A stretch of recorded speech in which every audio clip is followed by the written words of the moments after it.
So here's a little proof of concept for the select switch function on a Tenere700.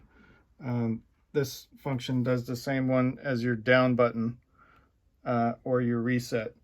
And when you're writing, it's kind of tricky to move your hand back so you can do it. You can get the select function, but usually, like if I'm trying to keep a steady speed, I will kind of move the throttle a little bit by accident. So I wanted a way to move this switch to the left side of the bar. So I ordered to test on a new switch assembly. This select switch is kind of unique. It doesn't close the circuit to send the signal, it opens the circuit. So it's a little tricky.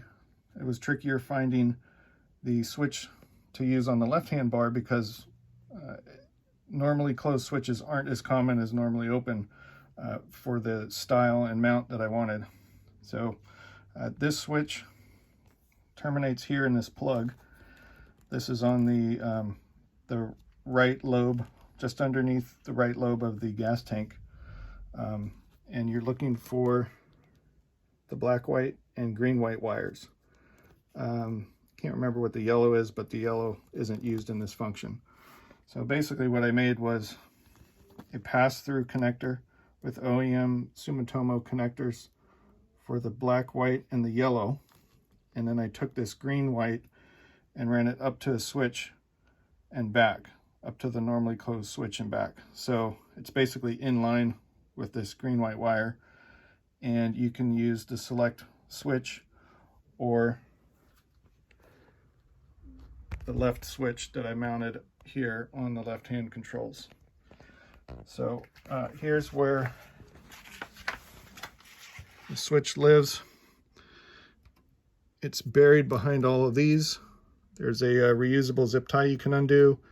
Then you just have to pop all these connections loose and you can get access to.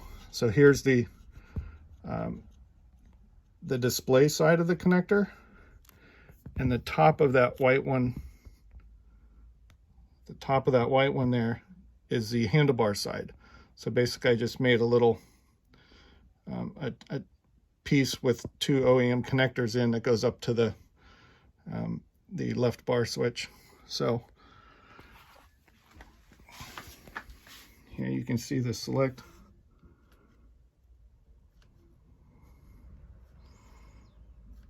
Working, or over here, just hit this. So doesn't give you the up and down from either side, it just gives you the down or the reset, which is kind of nice. And then you don't have to worry about keeping your hand still here for the select. You can just bind it with your left hand and change it over here. This switch I found off Amazon. I'll post a link up for that. It is a lighted switch.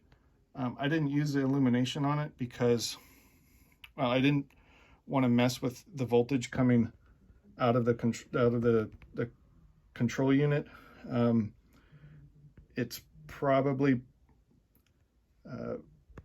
particular about what voltage it's seeing to do this function. So to get the lighted portion of the switch, you'd need a 12 volt.